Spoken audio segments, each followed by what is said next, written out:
Oke, Bismillahirrahmanirrahim. Assalamualaikum warahmatullahi wabarakatuh. Kembali lagi bersama saya di Ruang Kita Channel. Saat ini saya akan membahas tentang tinjauan umum tentang paralegal. Buat para sahabat dan para teman-teman, saya akan mencoba untuk kemudian menafsirkan atau kemudian membahas tentang apa sih itu sebenarnya paralegal, eh, konteks apa sih yang dimaksud dengan paralegal dan apa tujuan paralegal itu, dan lisensi apakah yang kemudian mendasari terbentuknya kata paralegal ini.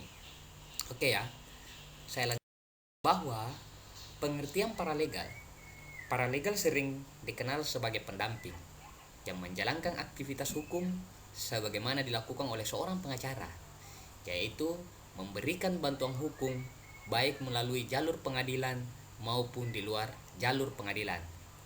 Oke, sebatas kemampuan yang dimiliki oleh orang yang menjalankan aktivitas paralegal karena sifatnya membantu penanganan kasus atau perkara, maka paralegal sering juga disebut dengan asisten hukum atau biasa kita kenal dengan asisten pengacara ya. Dalam praktik sehari-hari, peran paralegal sangat penting untuk menjadi jembatan bagi masyarakat, para pencari keadilan dengan advokat, dan aparat penegak hukum lainnya untuk penyelesaian masalah hukum yang dialami individu maupun kelompok masyarakat. Jadi dari pengertian ini, para sahabat dan para teman-teman sudah paham kan apa sih yang sebenarnya dikatakan dengan paralegal itu?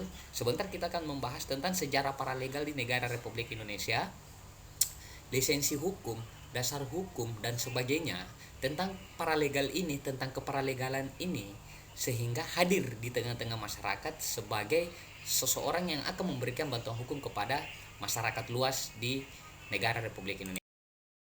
Bahwa pengertian paralegal dari berbagai negara. Ini kita bahas tentang ada beberapa pengertian paralegal itu dari beberapa negara, tetapi kita kemudian akan membahas tentang sejarahnya dulu. Bahwa di dalam sejarah, istilah paralegal sudah ada sejak tahun 1968 di Amerika yang dipopulerkan oleh American Bar Association atau yang biasa disingkat dengan ABA, sebuah asosiasi pengacara sukarela di Amerika, mungkin di Indonesia semacam LBH ya, atau Pusbakum. Mahasiswa yang mengambil ilmu hukum dan telah dispesifikasi oleh yurisdiksi di Amerika Serikat dan tidak ada kekukusan bidang studi seperti perdata, pidana, lingkungan, dan lain-lain. Untuk definisi paralegal di setiap negara tidak sama ya untuk para teman-teman, bahwa dalam beberapa negara itu ada beberapa yang mengetahui tentang paralegal, tetapi pengertian daripada definisi paralegal itu ada beberapa. Salah satu contoh di United Kingdom atau Inggris Raya. Oleh United Kingdom ini, United Kingdom National Association of Licensed Paralegal atau yang biasa disebut dengan Asosiasi Pengesahan Paralegal Inggris Raya. Paralegal adalah seseorang yang dididik dan dilatih untuk melakukan yang dalam hal ini masalah hukum. Itu di Inggris Raya. Sedangkan dibahas lagi di American Bar Association atau yang biasa dikenal dengan kata ABI, yaitu adalah legal assistant atau paralegal adalah orang yang memenuhi syarat pendidikan, pelatihan, atau pengalaman kerja yang digunakan atas dirinya oleh seorang hakim, kantor hukum, koperasi, badan pemerintah, atau badan yang melakukan hukum substantif di delegasi khusus. Oke, itu sampai di sini teman-teman sudah paham kan? Bahwa National Federation of Paralegal Association atau NFPA Amerika Serikat menjelaskan bahwa paralegal adalah orang yang kualifikasi, pendidikan, pelatihan, atau pengalaman kerja untuk melakukan pekerjaan substantif tentang konsep-konsep atau gambaran hukum secara umum dan tidak secara khusus seperti yang dilakukan oleh seorang hakim di pengadilan atau badan pemerintah dapat diotorisasi oleh administratif, undang-undang, atau pengadilan untuk melakukan pekerjaan itu. Seorang paralegal memerlukan pengakuan, penilaian, analisis, dan komunikasi yang relevan dengan konsep fakta-fakta hukum. Dimana kalau di negara Indonesia ini paralegal itu kemudian diakui secara hukum di BPHN, Kementerian Hukum dan HAM Republik Indonesia, yang kemudian melaksanakan pelatihan paralegal dan sebagainya ya para sahabat. Oke, lanjut. Oke, berikut ini merupakan beberapa pengertian mengenai paralegal antara lain.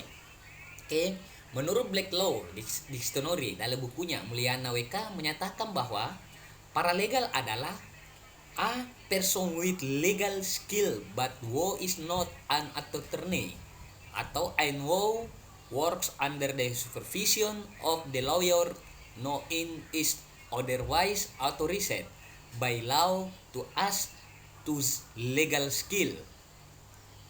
Paralegal courses leading to their in such specialty are not approved by many school. Berdasarkan pengertian ini, yang disebut paralegal adalah seseorang yang mempunyai keterampilan hukum, namun ia bukan seorang penasihat hukum yang profesional atau pengacara ya, dan ia bekerja di bawah bimbingan seorang advokat atau yang dinilai mempunyai kemampuan hukum untuk menggunakan keterampilannya. Lanjut, menurut DJ Revidran, paralegal adalah seseorang yang memiliki pengetahuan dasar tentang hukum, baik hukum acara formil, hukum material, dan motivasi sikap serta keterampilan untuk melaksanakan program pendidikan sehingga kelompok masyarakat yang dirugikan atau di disadvantaged people menyadari hak-haknya, yaitu apa yang dilakukan? Memfasilitasi terbentuknya organisasi rakyat sehingga mereka bisa menuntut dan memperjuangkan hak-hak mereka, membantu melakukan mediasi dan rekonsiliasi bila ada perselisihan, melakukan penyelidikan awal terhadap kasus-kasus yang terjadi sebelum ditangani pengacara, membantu pengacara dalam membentuk pernyataan-pernyataan, misalnya gugatan atau pembelaan atau yang biasa dikenal dengan pledoi, mengumpulkan bukti-bukti yang dibutuhkan dan informasi lain yang relevan dengan kasus yang dihadapi. Oke, selanjutnya menurut Abdul Hakim, Nusantara paralegal adalah para sarjana, muda hukum, pemuka masyarakat, pekerja-pekerja lembaga-lembaga swadaya masyarakat atau LSM yang telah mengikuti kursus pendidikan hukum kilat yang biasanya diselenggarakan oleh kantor-kantor lembaga bantuan hukum, berpraktek sebagai penasihat hukum masyarakat miskin atau masyarakat yang kurang mampu atau tidak diuntungkan dalam pembangunan. Oke. Menurut Ripka Nisha Women Street Center, paralegal adalah orang yang melakukan pendampingan untuk memperjuangkan keadilan dalam masyarakat kerja. Ini dilakukan dengan menggunakan peraturan yang ada atau terobosan hukum lainnya. Pengertian paralegal secara khusus di Indonesia memang belum ada, namun hal itu bisa ditemukan secara eksplisit dalam beberapa peraturan undang-undang, yaitu Undang-Undang Nomor 32 Tahun 2009 tentang Pengelolaan Lingkungan Hidup Pasal 91 Ayat 1 yang memberikan hak kepada kelompok masyarakat untuk mengajukan gugatan perwakilan yang biasa kita kenal dengan namanya gugatan class action. Sebagaimana ditentukan dalam Pasal 91 Ayat 1, masyarakat berhak mengajukan gugatan perwakilan kelompok untuk kepentingan dirinya sendiri dan atau untuk kepentingan masyarakat apabila mengalami kerugian akibat pencemaran dan atau kerusakan lingkungan. Undang-Undang Nomor 23 Tahun 2004 tentang penghapusan kekerasan dalam rumah tangga dalam Pasal 10 dan Pasal 23 yang memberikan kewenangan kepada relawan pendamping untuk memberikan pendampingan kepada korban dalam setiap tahap pemeriksaan dari penyidikan sampai persidangan, termasuk meminta kepada pengadilan untuk mendapatkan penetapan perlindungan sebagaimana dalam Pasal 10 huruf D, pendampingan oleh pekerja sosial dan bantuan hukum pada setiap proses pemeriksaan sesuai dengan ketentuan peraturan undang-undang dalam Pasal 23 huruf D yang menjelaskan bahwa mendampingi korban di tingkat penyidikan, penuntutan atau tingkat pemeriksaan pengadilan dengan membimbing korban untuk secara objektif dan lengkap memaparkan kekerasan dalam rumah tangga yang dialami. Undang-Undang Nomor 2 Tahun 2004 tentang penyelesaian perselisihan hubungan industrial dalam Pasal 87 yang memberikan kewenangan kepada serikat pekerja atau buruh untuk berwawancara mewakili buruh pekerja di 24 di pengadilan hubungan industrial sebagaimana ditentukan dalam Pasal 87. Serikat pekerja atau serikat buruh dan organisasi pengusaha dapat bertindak sebagai kuasa hukum untuk beracara di pengadilan hubungan industrial untuk mewakili anggotanya. Oke, sampai di sini teman-teman sudah paham ya.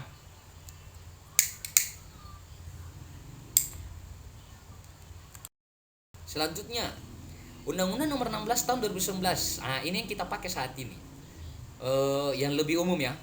Undang-Undang Nomor 16 Tahun 2011 tentang bantuan hukum yang memberikan hak kepada lembaga pemberi bantuan hukum untuk merekrut paralegal untuk menjalankan fungsi kebantuan hukuman sebagaimana ditentukan dalam pasal 9 huruf A, melakukan rekrutmen terhadap advokat, paralegal, dosen dan mahasiswa Fakultas Hukum.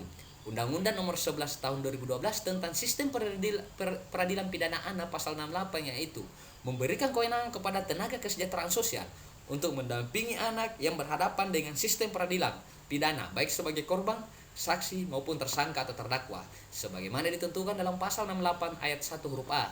Pekerja sosial profesional dan tenaga kesejahteraan sosial bertugas membimbing, membantu, melindungi dan mendampingi anak dengan melakukan konsultasi sosial dan mengembalikan kepercayaan diri anak tersebut. Syarat dan tata cara rekrutmen paralegal. Oke.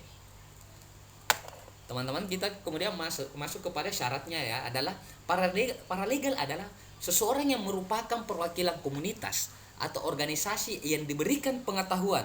Kita harus garis bawahi di sini para teman-teman dan para sahabat bahwa yang diberikan pengetahuan. Jadi paralegal ini bukan serta-merta kemudian bersahabat dengan teman advokat atau kantor lembaga bantuan hukum atau posbakum tiba-tiba diberikan kartu tanda pengenal sehingga dikatakanlah sebagai paralegal. Kita harus kemudian garis bawahi bahwa yang diberikan pengetahuan dan keterampilan hukum untuk membantu masyarakat miskin dan termarginalkan. Paralegal telah 25 berkembang sejak tahun 1970. Perannya sangat membantu masyarakat kecil yang membutuhkan bantuan hukum. Seseorang yang menjadi paralegal tidak mesti seorang sarjana hukum atau mengenyam pendidikan hukum di perguruan tinggi, namun ia harus mengikuti pendidikan khusus keparalegalan. Di dalam pendidikan khusus ini, paralegal diberikan beberapa pengetahuan dasar serta beberapa keterampilan dasar. Makanya biasa banyaknya kantor hukum saat ini buat teman-teman untuk kemudian melakukan pelatihan paralegal di kabupaten kota ya. Istilah paralegal ditujukan kepada seseorang yang bukan advokat namun memiliki pengetahuan di bidang hukum, baik hukum material maupun hukum acara, dengan pengawasan advokat atau organisasi bantuan hukum yang berperan membantu masyarakat pencari keadilan. Dasar hukum pasal 1 ayat 1 Undang-Undang Nomor 16 Tahun 2011 tentang bantuan hukum menyatakan bahwa bantuan hukum adalah jasa hukum yang diberikan oleh pemberi bantuan hukum secara cuma-cuma kepada penerima bantuan hukum, di mana di pasal 9 huruf A menyatakan bahwa pemberi bantuan hukum berhak merekrut advokat, paralegal, dosen, mahasiswa Fakultas Hukum. Pengaturan fungsi paralegal diatur dalam pasal 16 PP nomor 42 tahun 2013 tentang syarat dan tata cara pemberian bantuan hukum. Pasal 16 disebut mengamanatkan paralegal untuk menjalankan layanan bantuan hukum secara non-litigasi. Pasal 6 ayat 2 mengamanatkan ada 9 fungsi paralegal dalam memberikan layanan bantuan hukum. Selanjutnya, rekrutmen paralegal Undang-Undang Nomor 16 Tahun 2011 tentang bantuan hukum telah memberikan legitimasi yuridis, telah memberikan dasar hukum ya buat teman-teman terhadap eksistensi paralegal sebagai bagian daripada pemberi bantuan hukum. Persyaratan untuk menjadi paralegal diatur secara khusus oleh lembaga atau instansi yang melakukan pendaftaran paralegal. Secara umum, syarat menjadi paralegal adalah 1. Wajib mengikuti seluruh rangkaian kegiatan. 2. Klien LBH dan aktif di komunitas. 3. Bersedia melakukan kerja-kerja advokasi. 4. Untuk jaringan, memiliki fokus pada kerja-kerja advokasi hak asasi manusia. 5. Bersedia meluangkan waktu, tenaga dan pikiran untuk membantu masyarakat desa. Volunteerium. 6. Mengisi lembaga. Selanjutnya, syarat mengisi formulir pendaftaran dan melampirkan dokumen sebagai berikut. Mahasiswa, ini untuk mahasiswa ya. Fotokopi transkrip nilai, fotokopi kartu identitas, pas foto 2x3, 2 lembar. Umum, untuk kalangan umum, fotokopi ijazah terakhir, fotokopi kartu identitas, pas foto 2x3, 2 lembar. Oke. Riwayat hidup, siapapun bisa menjadi paralegal, misalnya pemimpin komunitas, ketua suku, pemuka agama, tokoh pemuda, mahasiswa, aktivis serikat buruh, aktivis serikat tani, guru, dan anggota komunitas masyarakat lainnya untuk menjadi paralegal. Seseorang paling tidak harus mengikuti pendidikan paralegal, baik pendidikan dasar maupun pendidikan lanjutan. Seseorang yang telah mendaftar sebagai paralegal maka harus mengikuti segala pelatihan-pelatihan hukum yang diberikan oleh lembaga bantuan hukum atau instansi yang menaungi paralegal. Jadi kalau di kalau di Indonesia ini instansi yang menaungi paralegal ini adalah Badan BPHN atau Badan Perlindungan Hukum Nasional, Kementerian Hukum Nasional Republik Indonesia. Oke. Nilai dasar yang harus dipegang teguh oleh seorang paralegal ketika melakukan kerja-kerja paralegal yaitu kejujuran, keterbukaan, adil, bertanggung jawab, anti kekerasan, dan independensi. Oke, poin yang paling utama adalah tidak membeda-bedakan seseorang atas dasar perbedaan suku, agama, budaya, dan jenis kelamin. Menjunjung tinggi nilai keadilan, kebenaran, dan hak asasi manusia. Memiliki rasa percaya diri dan keberanian untuk menegakkan keadilan dengan berbagai resiko. Tidak menyalahgunakan perannya untuk kepentingan pribadi maupun kelompok. Oke, kita lanjut. Seseorang yang telah menjadi paralegal harus memiliki sikap dan kepribadian sebagai berikut. 1. Memiliki kejujuran. 2. Bersifat kesatria dan berbudi luhur. Menjunjung tinggi nilai-nilai keadilan, kebenaran, dan hak asasi manusia berdasarkan Pancasila dan Undang-Undang 1945. Selanjutnya, memperjuangkan hak-hak orang miskin, buta hukum, dan tertindas tanpa membedakan seseorang dalam bentuk apapun. Mampu menjaga kehormatan diri dan nama baik paralegal, bertindak bijaksana dan tidak mengabaikan kepentingan masyarakat, bersikap terbuka dan mau menerima kritikan yang bersifat membangun, mampu memperbaiki diri, meningkatkan kemampuan dalam menjalankan perannya, berpikir objektif dan mampu melakukan analisa sehingga dapat memahami masalah yang sebenarnya dan mencari jalan penyelesaian sebaik mungkin. Selanjutnya, kreatif dalam memanfaatkan cara-cara etis dan sumber daya yang ada sehingga dapat digunakan untuk membantu masyarakat. Selanjutnya, mampu menggalang kerjasama dengan berbagai profesi dalam upaya menemukan masalah yang sebenarnya dan upaya pemecahan. Dalam mendampingi kasus-kasus yang bersifat keperdataan, sedapat mungkin menyelesaikan secara damai atau biasa dikatakan restoratif justice dan menghargai aturan, kebiasaan-kebiasaan, budaya, dan tata nilai yang berlaku di masyarakat. Peran paralegal. Oke, ini peran paralegal ya. Kita bahas teman-teman. Pemberi bantuan hukum dijelaskan dalam Undang-Undang tentang Bantuan Hukum Nomor 16 Tahun 2011. Pemberian bantuan hukum adalah lembaga bantuan hukum atau organisasi kemasyarakatan yang memberi layanan bantuan hukum. Memang tidak semua lembaga bantuan hukum atau organisasi kemasyarakatan dalam konteks aturan ini bisa menjadi pemberian bantuan hukum, di mana di dalam pasal 8 ayat 1 dan ayat 2 disebutkan pelaksana bantuan hukum dilakukan oleh pemberi bantuan hukum yang telah memenuhi syarat berdasarkan undang-undang ini. Syarat-syarat pemberi bantuan hukum sebagaimana dimaksud pada ayat 1 meliputi 1. Berbadan hukum.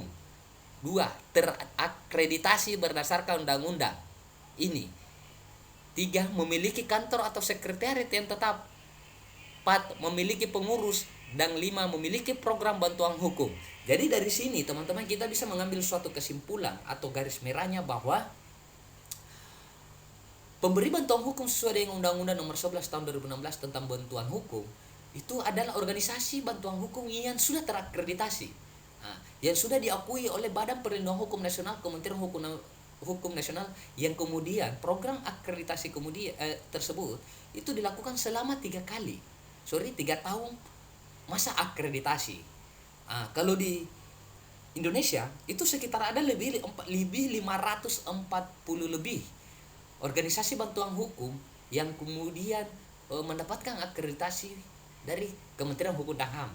Tetapi sebenarnya lembaga bantuan hukum di Indonesia ini ribuan bahkan puluhan ribu ya para teman-teman, tetapi yang diakui oleh negara secara akreditasi atau terakreditasi hanya sekitar 500-an lebih yang kemudian diakui oleh negara.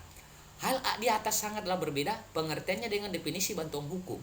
dalam Undang-Undang Advokat. Pasal 22 Undang-Undang Advokat berbunyi, advokat wajib memberi bantuan hukum secara cuma-cuma kepada para pencari keadilan. Selanjutnya, sehingga yang dititik beratkan dalam Undang-Undang Bantuan Hukum adalah aspek kewajiban dan tanggung jawab negara melalui kementerian terkait atau Kemenkumham. Namun dalam teknis pelaksananya diserahkan kepada masyarakat melalui lembaga bantuan hukum atau organisasi kemasyarakatan yang telah memenuhi syarat dalam undang-undang atau peraturan-peraturan di bawahnya. Sedangkan dalam Undang-Undang Advokat yang dititik beratkan adalah kewajiban seorang advokat sebagai officium nobae. Walaupun demikian, Undang-Undang Bantuan Hukum Nomor 16 Tahun 2011 Pasal 9 huruf A secara jelas menyebutkan bahwa advokat diperbolehkan melakukan rekrutmen terhadap advokat, paralegal, dosen dan mahasiswa Fakultas Hukum, pemberi bantuan hukum yang dalam hal ini bernaung dalam wadah lembaga bantuan hukum atau organisasi kemasyarakatan. Dalam konteks undang-undang bantuan hukum ini bisa dikatakan bahwa untuk menjalankan fungsi seperti proses konsultasi, pendidikan hukum, investigasi, maupun dokumentasi dapat dilakukan oleh pembela publik lainnya. Keberadaan paralegal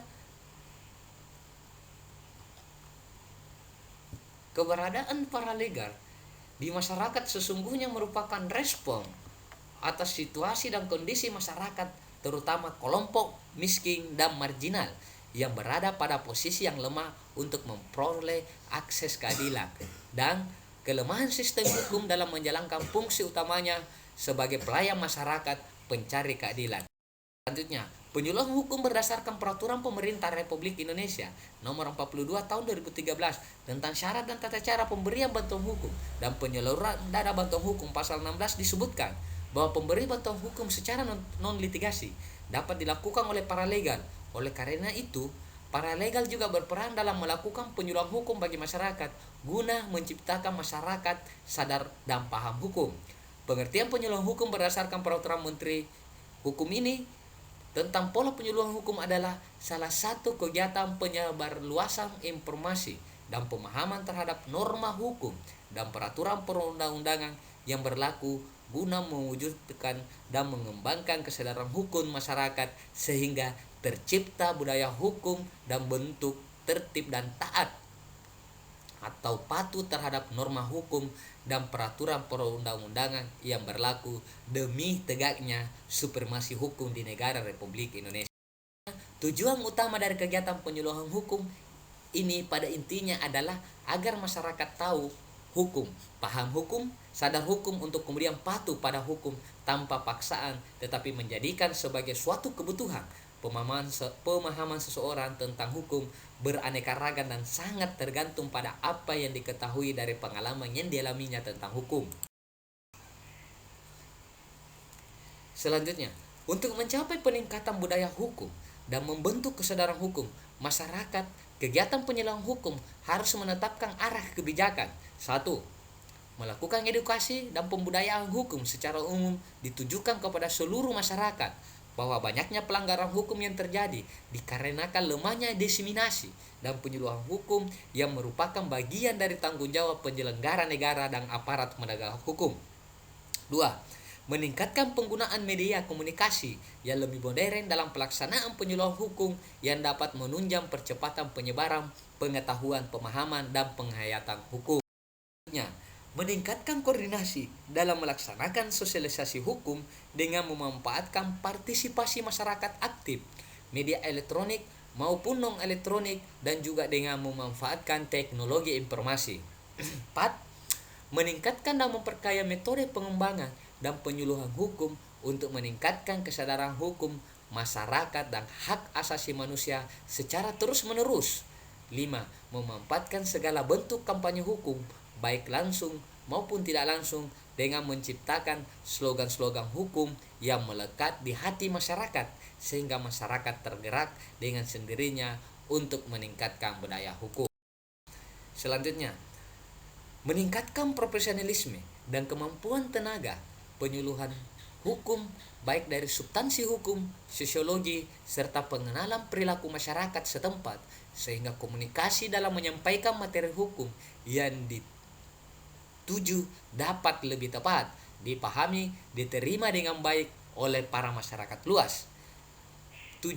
Melalui kemampuan dan profesionalisme dalam melakukan penyuluhan hukum agar pesan yang disampaikan kepada masyarakat tercapai dan diterima secara baik, maka harus melakukan langkah-langkah cerdas dalam penyuluhan hukum dengan memberikan rasa percaya masyarakat kepada tenaga penyuluh. 8. Law enforcement harus dibarengi dengan upaya preventif dalam bentuk sosialisasi produk-produk hukum, karena hukum juga harus memberikan perlindungan kepada rakyat untuk memperoleh keadilan, bukan untuk menyengsarakan. Oleh karena itu, penyuluhan hukum haruslah mendapat perhatian yang serius. Selanjutnya, konsultasi. Konsultasi adalah sebuah dialog.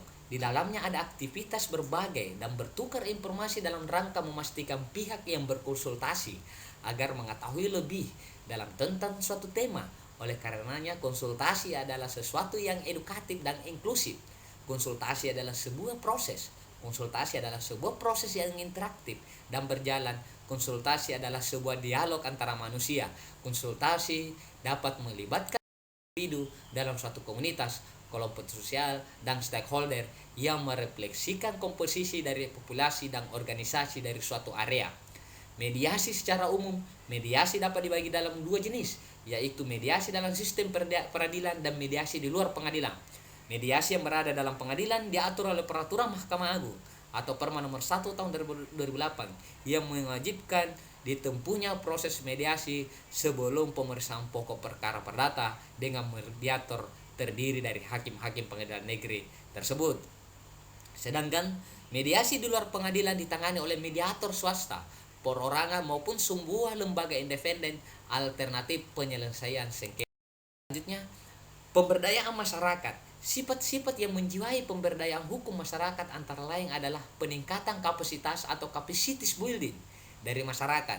Proses menyadarkan masyarakat bahwa masyarakat mampu untuk melakukan sesuatu dan membuat masyarakat benar-benar mewujudkan kemampuannya, itu adalah manifestasi dari peningkatan kapasitas itu.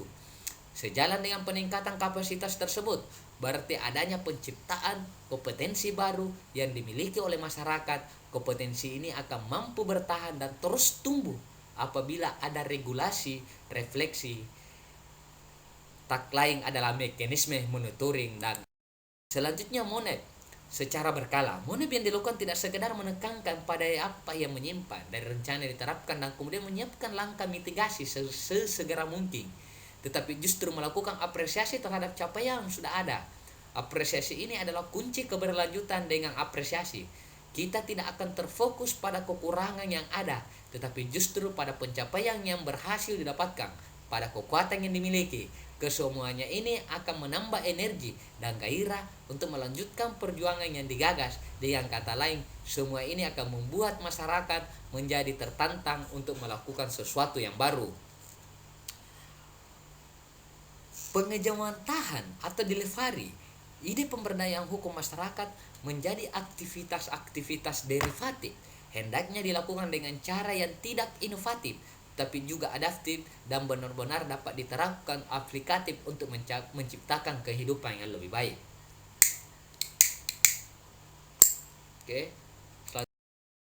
Fungsi dasar paralegal untuk membantu advokat dalam pekerjaan persiapan, sehingga advokat dapat menjalankan perannya secara efektif dalam pemberian konsultasi hukum, negosiasi, membuat draft, dan pendampingan hukum. Dalam hal ini, penulis sepakat karena lembaga bantuan hukum tempat bernaungnya paralegal dapat memberikan bekal dan pengetahuan serta keahlian di bidang hukum. Segala pekerjaan yang ditangani sebelum ditangani oleh advokat dapat dijalankan pekerjaannya tentang persiapan, investigasi, dan memberikan konsultasi klien terlebih dahulu ditangani oleh paralegal sebelum ditangani oleh advokat, sehingga advokat lebih mudah dalam menyelesaikan masalah tersebut karena segala persiapan terlebih dahulu disiapkan oleh paralegal dan lebih mudah selanjutnya ditangani oleh advokat. Jadi tugas paralegal membantu dan mempersiapkan bahan bagi kepentingan pembelaan yang diperjuangkan oleh advokat. Untuk itu, peran paralegal sangat membantu jalannya persiapan untuk dijadikan dasar oleh advokat. Berdasarkan buku pegangan untuk paralegal yang diterbitkan oleh Free Legal Assistance Group atau FLEG, yaitu sebuah lembaga bantuan hukum di Filipina, mereka merumuskan ruang lingkup pekerja paralegal antara jenis pekerjaan kantor yang berhubungan dengan menjalankan sebuah organisasi bantuan hukum dan atau kantor advokat. Tipe pekerjaannya itu: 1. Menerima tamu atau klien, menerima atau menjawab telepon, menerima dan memilih surat, memelihara jadwal, memelihara berkas kasus termasuk ringkasan berkas kasus dan berkas-berkas kasus yang telah selesai. Selanjutnya, memelihara sistem perpustakaan, bahwa seorang paralegal memahami tahapan pekerjaan, sehingga kalau tahapan ini dipahami dan dimengerti serta dilaksanakan semaksimal kemungkinan, paralegal akan mempermudah menjalankan tugasnya, karena tahapan ini akan membawa paralegal ke area lebih baik dan profesional. Setidaknya dijadikan bekal dan pengalaman yang sangat berharga bagi kelangsungan paralegal dalam menjalankan tugasnya. Pekerjaan lapangan yang berhubungan dengan kasus-kasus yang ditangani. Tipe pekerjaan lapangan yang itu. Nah, ini dia ya, tipe pekerjaan lapangannya paralegal ya. Jadi teman-teman, para sahabat, janganlah salah menafsirkan tentang paralegal yang sebenarnya. Ya, biasa Ketua Umum DPP Posbakom Pranaja menjelaskan bahwa paralegal rasa advokat. Jangan sampai terjadi hal tersebut. Oke.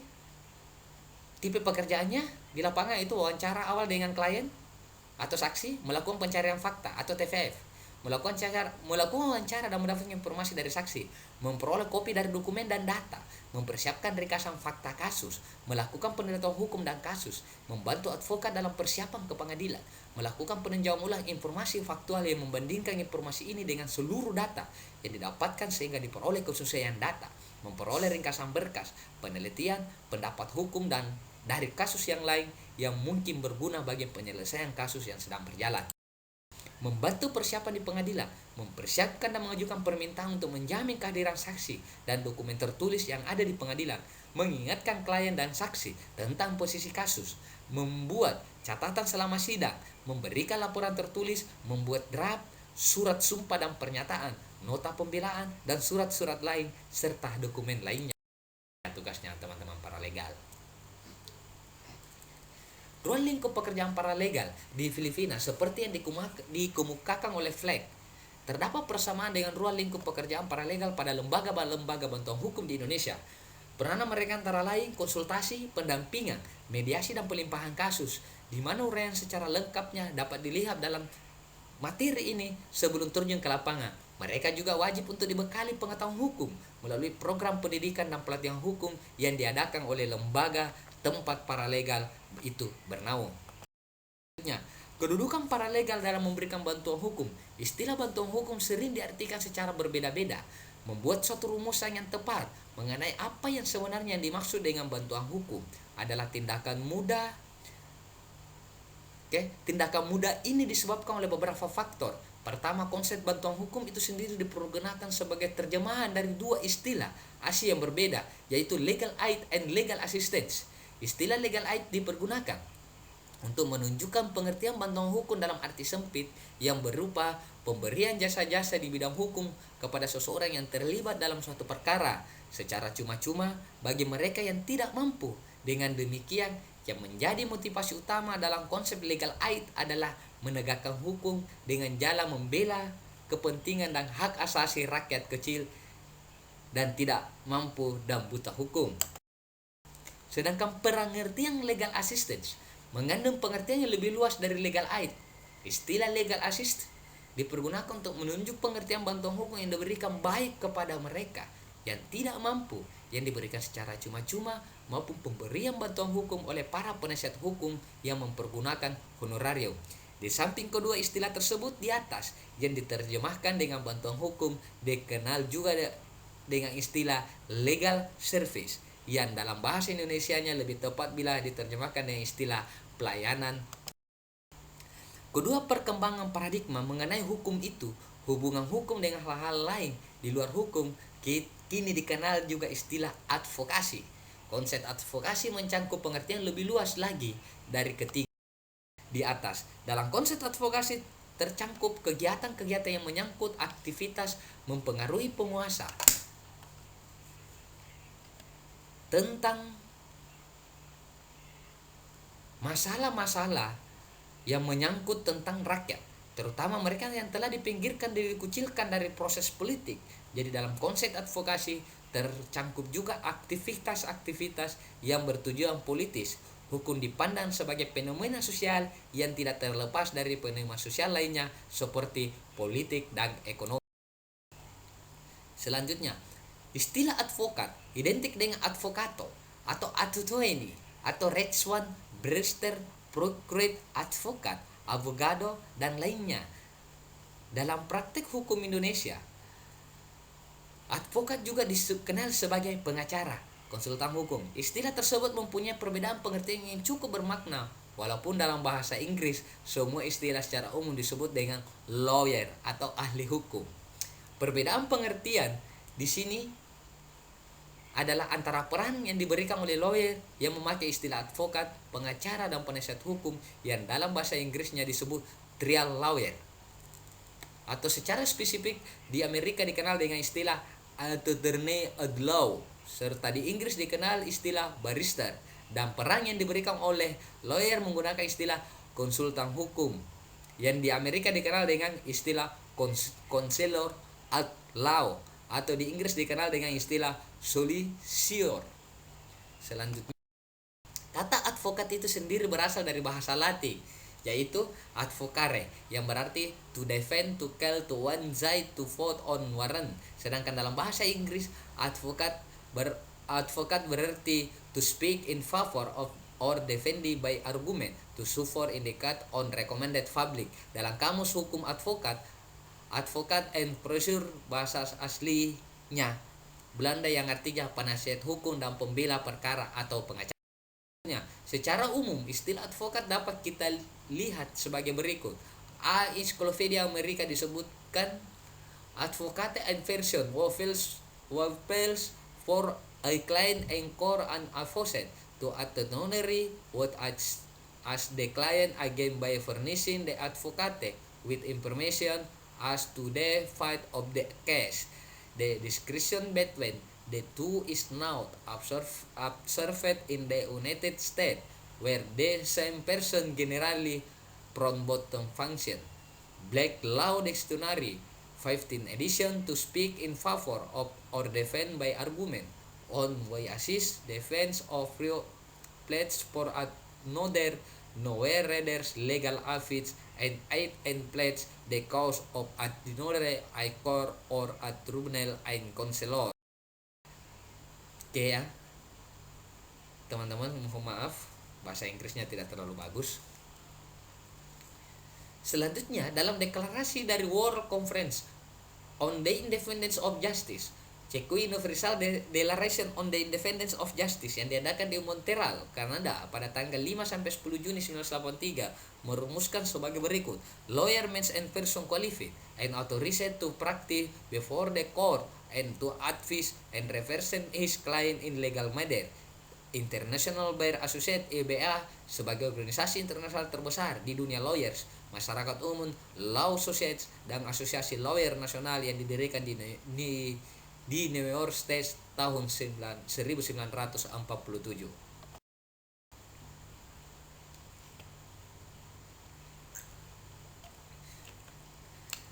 Dalam poin 1, IBA Standard for the Independence of the Legal Profession menyatakan bahwa every person having the necessary qualification in law shall be entitled to become a lawyer and to continue and practice without discrimination.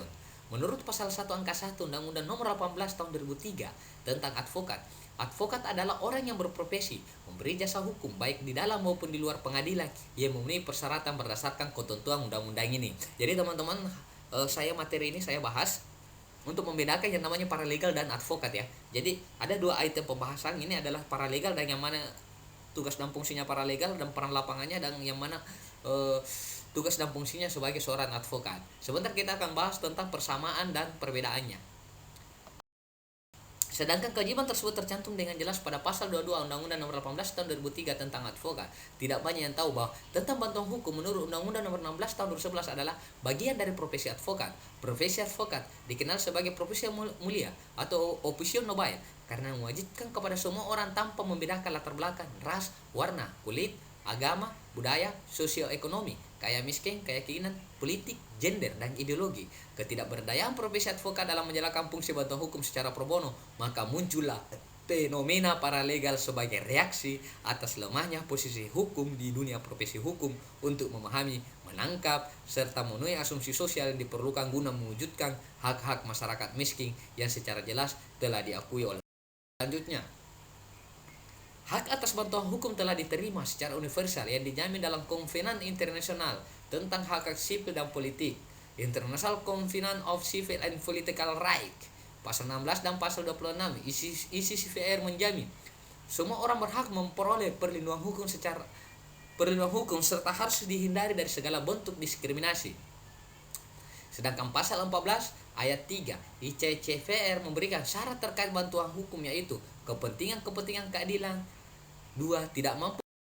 Meskipun bantuan hukum tidak secara tegas dinyatakan sebagai tanggung jawab negara, namun ketentuan pasal 1 ayat 3 Undang-Undang Dasar Negara Republik Indonesia tahun 1945 menegaskan bahwa negara Indonesia adalah negara hukum. Dalam negara hukum, negara mengakui dan melindungi hak asasi manusia bagi setiap individu, termasuk hak atas bantuan hukum. Penyelenggaraan pemberian bantuan hukum kepada warga negara berupaya upaya untuk memenuhi dan sekaligus sebagai implementasi negara hukum yang mengakui dan melindungi serta menjamin hak asasi warga negara akan kebutuhan akses terhadap keadilan atau access to justice dan kesamaan di hadapan hukum atau equality before the law. Jaminan atas hak konstitusional tersebut belum mendapatkan perhatian secara memadai, sehingga dibentuknya undang-undang tentang bantuan hukum ini menjadi dasar bagi negara untuk menjamin warga negara, khususnya bagi orang atau kelompok orang miskin, untuk mendapatkan akses keadilan dan kesamaan di hadapan hukum. Oleh karena itu, tanggung jawab negara harus diimplementasikan melalui pembentukan undang-undang bantuan hukum ini. Selanjutnya, sebelum adanya undang-undang bantuan hukum, terdapat peraturan pemerintah Republik Indonesia nomor 83 tahun 2008 tentang persyaratan tata cara pemberian bantuan hukum secara cuma-cuma. Selanjutnya disingkat dengan PP nomor 83 tahun 2008. Di dalam peraturan tersebut memberikan pengertian mengenai bantuan hukum secara cuma-cuma, yaitu jasa hukum yang diberikan advokat tanpa menerima pembayaran honorarium, meliputi pemberian konsultasi hukum, menjalankan kuasa, mewakili, mendampingi, membela dan melakukan tindakan hukum lain untuk kepentingan pencari keadilan yang tidak mampu. Paralegal berada di garis depan dan memperjuangkan kehidupan yang berkeadilan berperspektif hak asasi manusia dan demokrasi yang umumnya di negara Indonesia merupakan persoalan mendasar terutama di kalangan kaum miskin dan yang tergolong tidak mampu. Selanjutnya, Undang-Undang Bantuan Hukum mengatur pemberian bantuan hukum secara kelembagaan, bukan secara perorangan. Beda halnya dengan seorang advokat atau organisasi advokat dapat melakukan bantuan hukum selain perorangan juga dapat secara kelembagaan. Dalam ketentuan Undang-Undang Bantuan Hukum secara paralegal, dosen atau mahasiswa hukum senada dengan itu, pasal 1 angka 3 Undang-Undang Bantuan Hukum yang menjelaskan bahwa pemberian bantuan hukum adalah lembaga bantuan hukum atau organisasi kemasyarakatan yang memberi layanan bantuan hukum berdasarkan undang-undang ini untuk mendapatkan pemahaman yang komprehensif tentang pemberian bantuan hukum, dan bantuan hukum diatur dalam Undang-Undang Advokat maupun Undang-Undang Bantuan Hukum. Dibutuhkan metode pendekatan atau perbandingan hukum comparative law. Oleh hanya dengan metode inilah akan didapat dan diketahui adanya persamaan dan perbedaan antara pemberi bantuan hukum. Selanjutnya, perbandingan hukum adalah cabang ilmu hukum yang membandingkan sistem hukum yang berlaku di dalam suatu beberapa masyarakat. Yang dimaksudkan dengan perbandingan di sini ialah mencari dan mensinyalir perbedaan-perbedaan serta persamaan-persamaan dengan memberi penjelasan dan meneliti bagaimana berfungsinya hukum dan bagaimana pemecahan yurisdiksinya di dalam praktek serta faktor-faktor non hukum yang mana saja yang. Selanjutnya, ini dia perbandingannya ya buat para teman-teman. Perbandingannya antara bantuan hukum paralegal dengan advokat. Oke. Dalam bagan ini, saya menjelaskan bahwa pengertian pasal 1 angka 9 jasa hukum diberikan oleh advokat secara cuma-cuma. Pasal 1, jasa hukum yang diberikan oleh pemberi bantuan hukum secara cuma-cuma. Itu undang-undang bantuan hukum.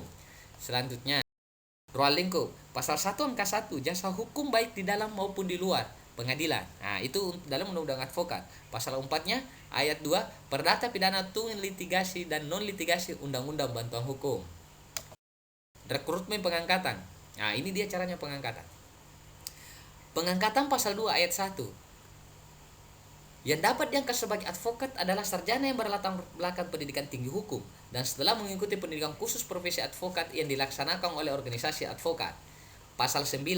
Pemberi bantuan hukum berhak melakukan rekrutmen terhadap advokat, paralegal, dosen, dan mahasiswa fakultas hukum. Penjelasan pasal 9 huruf A yang dimaksud dengan mahasiswa fakultas hukum termasuk juga mahasiswa dari fakultas syariah, perguruan tinggi militer, dan perguruan tinggi kepolisian. Itu dalam undang-undang bantuan hukum. Perlindungan hukum.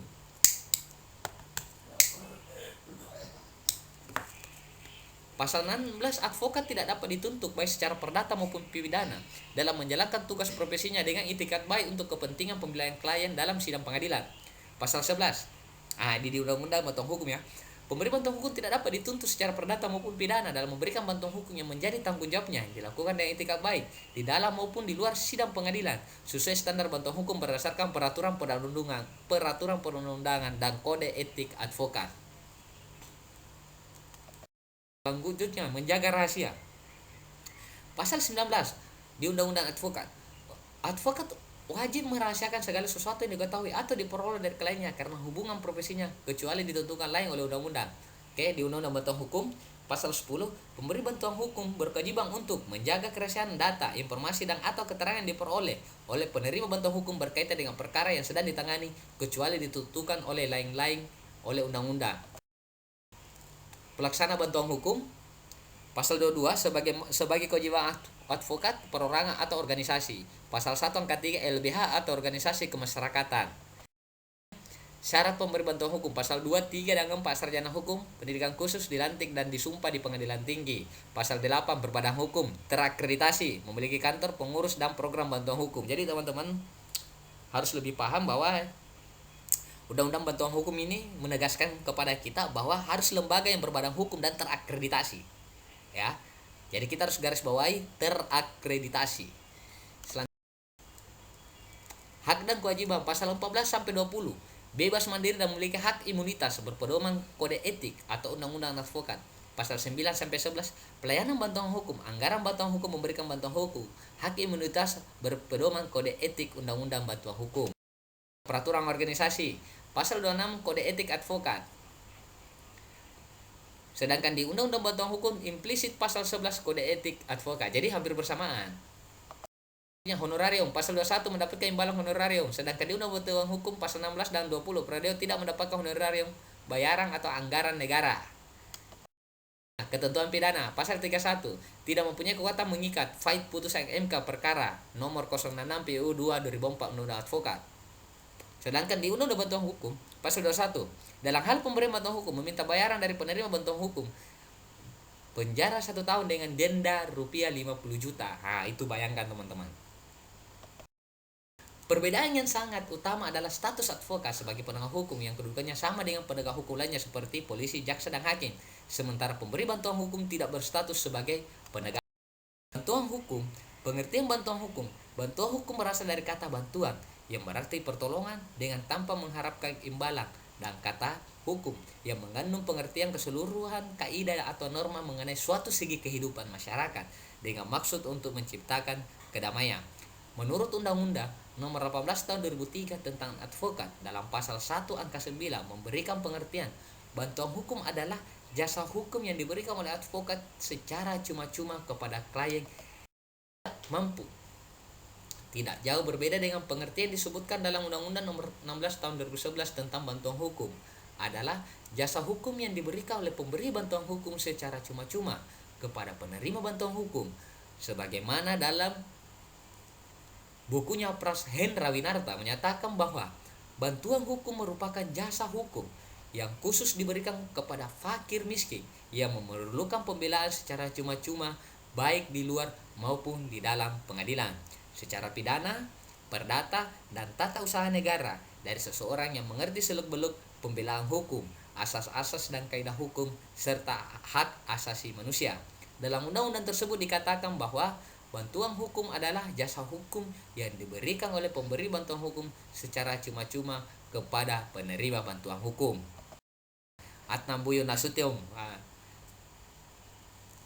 founder saya ini ya, almarhum Atnambuyo Nasution, dalam sebuah makalahnya tahun 1980 menyatakan bahwa bantuan hukum pada hakikatnya adalah program yang tidak hanya merupakan aksi kultural, akan tetapi juga aksi struktural yang diarahkan pada perubahan tatanan masyarakat yang tidak adil menuju tatanan masyarakat yang lebih mampu, memberikan napas yang nyaman bagi golongan mayoritas. Oleh karena itu, bantuan hukum bukanlah masalah sederhana. Ia merupakan rangkaian tindakan guna pembebasan masyarakat dari belenggu struktur politik, ekonomi, dan sosial atau pleksos yang syarat dengan penindasan. Bantuan hukum diartikan sebagai upaya untuk membantu golongan masyarakat yang tidak mampu di bidang hukum. Menurut Atnambuyo Nasution dijelaskan bahwa definisi tersebut memiliki 3 aspek yang saling berkaitan, yaitu aspek perumusan aturan-aturan hukum, aspek pengawasan terhadap mekanisme untuk menjaga aturan-aturan tersebut agar ditaati dan dipatuhi, aspek pendidikan masyarakat agar aturan-aturan tersebut. Pengertian bantuan hukum mempunyai ciri dalam istilah yang berbeda menurut Yahya Harahap, yaitu A. Legal aid, bantuan hukum sistem nasional yang diatur secara lokal, di mana bantuan hukum ditujukan bagi mereka yang kurang keuangannya dan tidak mampu membayar penasihat hukum pribadi. Dari pengertian ini jelas bahwa bantuan hukum yang dapat membantu mereka yang tidak mampu menyewa jasa penasihat hukum. Jadi legal aid berarti pemberian jasa di bidang hukum kepada seseorang yang terlibat dalam suatu kasus atau perkara di mana pemberian jasa bantuan hukum dilakukan dengan cuma-cuma. Bantuan jasa hukum dalam legal aid lebih dikhususkan bagi yang tidak mampu dalam lapisan masyarakat miskin. Dengan demikian, motivasi utama dalam konsep legal aid adalah menegakkan hukum dengan jalannya berbeda kepentingan dan hak asasi rakyat kecil yang tidak punya dan buta. Selanjutnya, legal assistance. Pengertian legal assistance menjelaskan makna dan tujuan dari bantuan hukum lebih luas dari legal aid. Legal assistance lebih memaparkan profesi dan penasihat hukum sebagai ahli hukum, sehingga dalam pengertian itu, sebagai ahli hukum, legal assistance dapat menyediakan jasa bantuan hukum untuk siapa saja tanpa terkecuali. Artinya, keahlian seorang ahli hukum dalam memberikan bantuan hukum tersebut tidak terbatas pada masyarakat miskin saja, tetapi juga bagi yang mampu membayar prestasi. Bagi sebagian orang, kata legal aid selalu harus dihubungkan dengan orang miskin yang tidak mampu membayar advokat. Tetapi bagi sementara orang, kata legal aid ini ditafsirkan sama dengan legal assistance yang biasanya punya konotasi pelayanan hukum atau jasa hukum dari masyarakat, advokat kepada masyarakat mampu dan tidak mampu. Tafsiran umum yang dianut belakangan ini adalah legal aid sebagai bantuan hukum kepada masyarakat yang tidak mampu. Legal service, Clarence G. Diaz memperkenalkan pula istilah legal service. Pada umumnya kebanyakan orang lebih cenderung memberi pengertian yang lebih luas kepada konsep dan makna legal service dibandingkan dengan konsep dan tujuan legal aid atau legal assistance. Bila diterjemahkan secara bebas, arti dari legal service adalah pelayanan hukum. Sehingga dalam pengertian legal service, bantuan hukum menurut Diaz dimaksud sebagai gejala atau bentuk pemberian pelayanan oleh kaum profesi hukum kepada khalayak di dalam masyarakat dengan maksud untuk menjamin agar tidak ada seorang pun di dalam masyarakat yang terhempas haknya untuk memperoleh nasihat-nasihat hukum yang diperlukan hanya oleh karena sebab tidak memiliki sumber daya finansial yang cukup. Selanjutnya, istilah legal service ini merupakan langkah-langkah yang diambil untuk menjamin agar operasi sistem hukum di dalam kenyataan tidak akan menjadi diskriminatif sebagai adanya perbedaan tingkatan penghasilan, kekayaan, sumber-sumber lainnya yang dikuasai individu-individu di dalam masyarakat. Hal ini dapat dilihat pada konsep dan ide legal service yang terkandung makna tujuannya sebagai berikut. Memberikan bantuan kepada anggota masyarakat yang operasionalnya bertujuan menghapuskan kenyataan-kenyataan diskriminatif dalam penegakan dan pemberian jasa bantuan hukum antara masyarakat miskin yang berpenghasilan kecil dengan masyarakat kaya yang menguasai sumber dana dan posisi kekuasaan. Dengan pelayanan hukum yang diberikan kepada anggota masyarakat yang memerlukan, dapat diwujudkan kebenaran hukum itu sendiri oleh aparat penegak hukum dengan jalan menghormati setiap hak yang dibenarkan hukum bagi setiap anggota masyarakat tanpa membedakan yang kaya dan miskin. Di samping itu, untuk menegakkan hukum dan penghormatan kepada yang diberikan hukum kepada setiap orang, legal service di dalam operasionalnya lebih cenderung untuk menyelesaikan setiap persengketaan dengan jalan menempuh cara perdamaian. Selanjutnya, bantuan hukum memiliki dua konsep, yaitu konsep pro bono dan konsep legal aid. Dalam konsep pro bono meliputi 4 elemen, yaitu meliputi seluruh kerja-kerja di wilayah hukum, sukarela, cuma-cuma untuk masyarakat yang kurang terwakili dan rentan. Sedangkan konsep legal aid merujuk pada pengertian state subsidies, artinya pelayanan hukum yang dibiayai atau disubsidi oleh negara. Ide bantuan hukum yang dibiayai oleh negara, public funded legal aid, pertama kali ditemukan di Inggris dan Amerika Serikat setelah Perang Dunia Kedua. Berakhirnya pemerintahan Inggris membentuk The Resilve Committee dengan tujuan untuk meneliti kebutuhan bantuan hukum di Inggris dan Wales. Berdasarkan laporan dari Resilve Committee merekomendasikan bahwa bantuan hukum harus dibiayai oleh negara. Perubahan konsep dalam pemberian bantuan hukum sangat mempengaruhi kemajuan program bantuan hukum di Indonesia. Konsep bantuan hukum tradisional yang dahulu dipakai ternyata tak mampu menjawab semua permasalahan yang terjadi di lapangan, sehingga memunculkan konsep baru, yaitu konsep bantuan hukum konstitusional untuk menutupi kelemahan bantuan hukum yang bersifat tradisional. Lambat laun konsep bantuan hukum konstitusional pun dimodifikasi dengan memperkenalkan gerakan bantuan hukum struktural yang dimotori oleh lembaga bantuan hukum atau Pospakum, yang mengubah paradigma bantuan hukum yang semula bersifat kultural menjadi aksi struktural yang diarahkan pada perubahan tatanan masyarakat.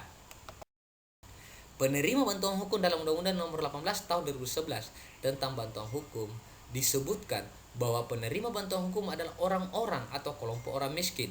Koalisi untuk Bantuan Hukum atau KUBA dalam draft rancangan Undang-Undang Bantuan Hukum versi KUBA sebelum undang-undang ini ditetapkan mengusulkan agar definisi penerima bantuan hukum tidak semata-mata hanya diterjemahkan orang yang tidak mampu secara ekonomi, juga orang atau kelompok yang termarginalkan karena kebijakan publik.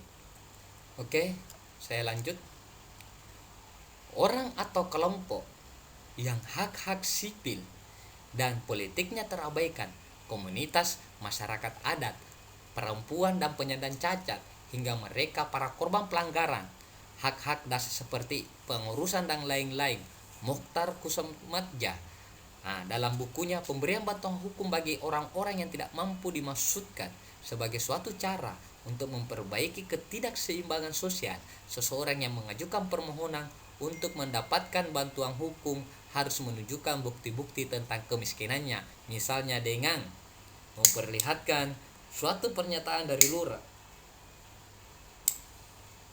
yang disahkan camat mengenai penghasilannya yang rendah atau orang tersebut sama sekali tidak berpenghasilan atau dikategorikan sebagai masyarakat miskin. Selanjutnya, untuk menjelaskan suatu definisi terhadap suatu arti dari ketidakmampuan adalah sukar sekali. Meskipun cara-cara untuk menyelidiki ketidakmampuan ini tampaknya mudah, tetapi pembuktian adalah sangat sulit. Tapi dalam keadaan tertentu, seperti lembaga bantuan hukum yang didirikan berdasarkan undang-undang dan dibiayai oleh masyarakat, misalnya di Singapura, dengan jelas dapat ditentukan persyaratan yang didasarkan pada pengertian batas maksimum penghasilan yang dapat disisihkan atau disable income, sehingga dengan mudah dapat menetapkan batasan-batasan ketidakmampuan dengan ukuran ekonomis. Oke. Saya bakar rokok dulu. Unsur-unsur bantuan hukum. Adanya jasa hukum. Pemberi bantuan hukum diberikan dalam ruang lingkup permasalahan hukum yang dialami oleh orang yang membutuhkan bantuan karena keterlibatannya dalam masalah hukum, sedangkan orang tersebut kurang mengerti hukum atau kurang mengetahui hukum dan termasuk orang yang tidak mampu dalam segi keuangan. Selanjutnya, tindakan untuk menjadi pembela atau kuasa di luar maupun di dalam pengadilan. Tindakan yang dilakukan oleh pemberi bantuan hukum berupa pembelaan yang dilakukan sebagai pembelaan, penasihat hukum dalam perkara perdata atau pidana yang dilakukan mulai dari tingkat kepolisian, kejaksaan maupun pengadilan. Tindakan yang dilakukan oleh pemberi bantuan hukum dalam pengenangan perkara perdata atau tata usaha negara untuk menjadi kuasa guna mewakili, bertindak untuk dan atas nama serta guna kepentingan orang yang membutuhkan bantuan hukum baik di dalam maupun di luar pengadilan. Adanya nasihat-nasihat hukum atau konsultan hukum memberikan nasihat, pertimbangan, pengertian dan pengetahuan hukum kepada orang yang membutuhkan bantuan hukum terhadap permasalahan-permasalahan hukum yang sedang dihadapi. Bantuan hukum diberikan kepada orang yang tidak mampu, tapi jangan diartikan hanya sebagai bentuk belas kasihan kepada yang lemah semata. Seharusnya selain membantu orang yang miskin, bantuan hukum juga merupakan gerakan moral yang memperjuangkan hak asasi manusia, juga untuk mewujudkan cita-cita negara kesejahteraan atau welfare state dan keadilan sosial. Tujuan bantuan hukum. Tujuan program bantuan hukum berbeda-beda dan berubah-ubah, bukan saja dari suatu negara ke negara lainnya, melainkan juga dari suatu zaman ke zaman lainnya. Suatu penelitian mendalam tentang sejarah pertumbuhan program bantuan hukum telah dilakukan oleh Dr. Moran Chapeliti. Dari penelitiannya tersebut ternyata program bantuan hukum kepada masyarakat miskin telah dimulai sejak zaman Romawi. Dari penelitian tersebut dinyatakan bahwa tiap zaman arti dan tujuan pemberian bantuan hukum kepada masyarakat yang tidak mampu erat hubungannya dengan nilai-nilai moral, pandangan politik, dan falsafah hukum yang berlaku. Berdasarkan penelitian tersebut dapat diketahui bahwa banyaknya faktor yang turut berperan dalam menentukan apa yang sebenarnya menjadi tujuan daripada suatu program bantuan hukum itu, sehingga untuk mengetahui secara jelas apa sebenarnya yang menjadi tujuan daripada suatu program bantuan hukum, perlu diketahui bagaimana cita-cita moral menguasai suatu masyarakat, bagaimana kemauan politik yang dianut, serta falsafah hukum yang melandasinya. Misalnya, pada zaman Romawi, pemberian bantuan hukum oleh patron hanyalah didorong motivasi mendapatkan rakyat. Pada zaman abad pertengahan, masalah bantuan hukum ini mendapat motivasi baru sebagai akibat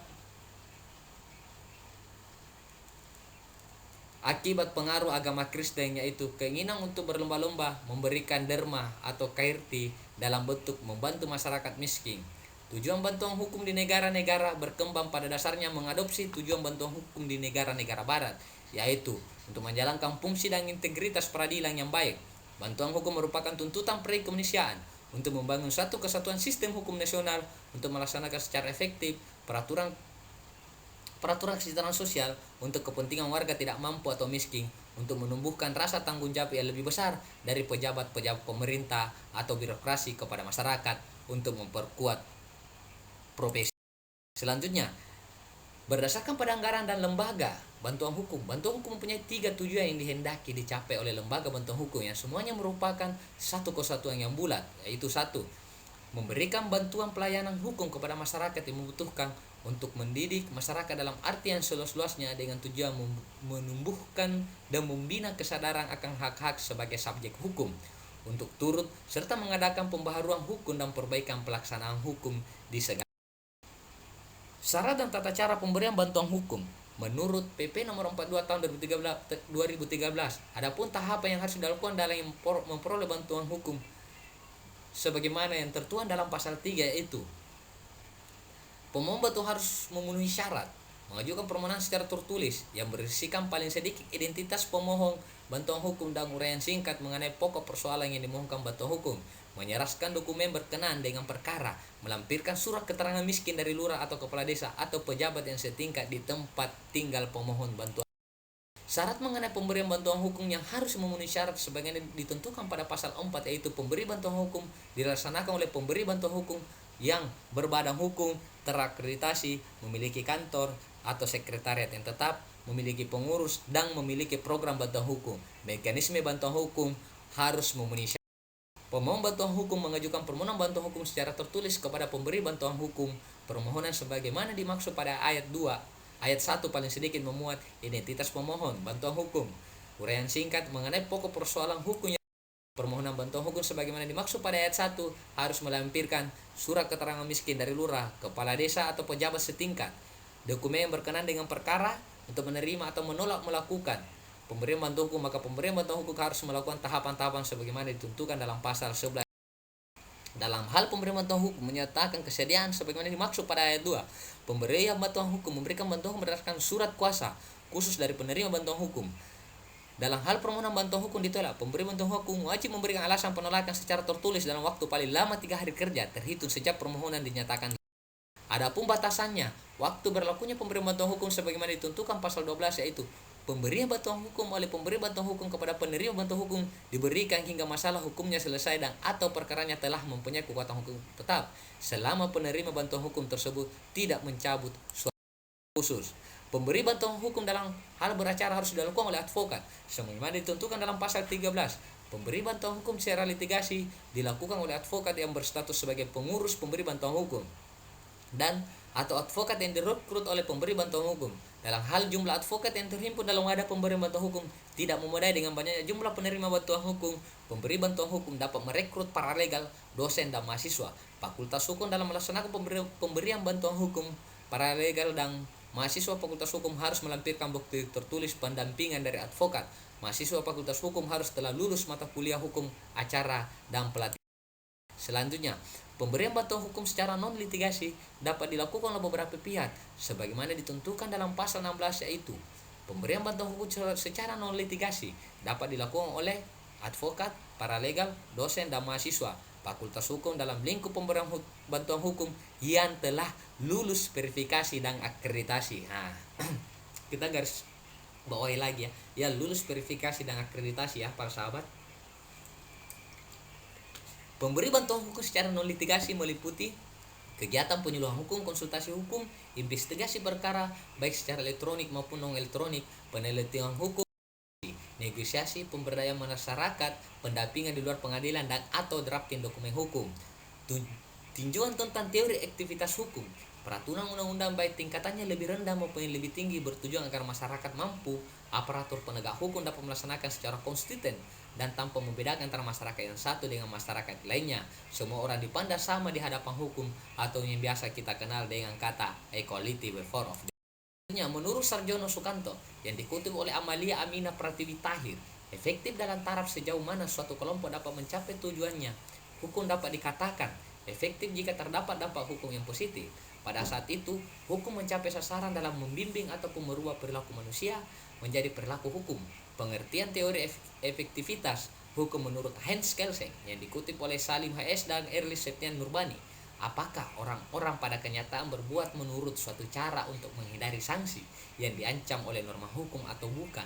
Dan apakah sanksi tersebut benar-benar dilaksanakan bila syaratnya terpenuhi atau sedangkan menurut Anthony Allott yang dikutip oleh Salim HS dan Erlis Septian Nurbani mengatakan hukum akan menjadi efektif jika tujuan keberadaan dan penerapannya dapat mencegah perbuatan-perbuatan yang tidak diinginkan, dapat menghilangkan kekacauan.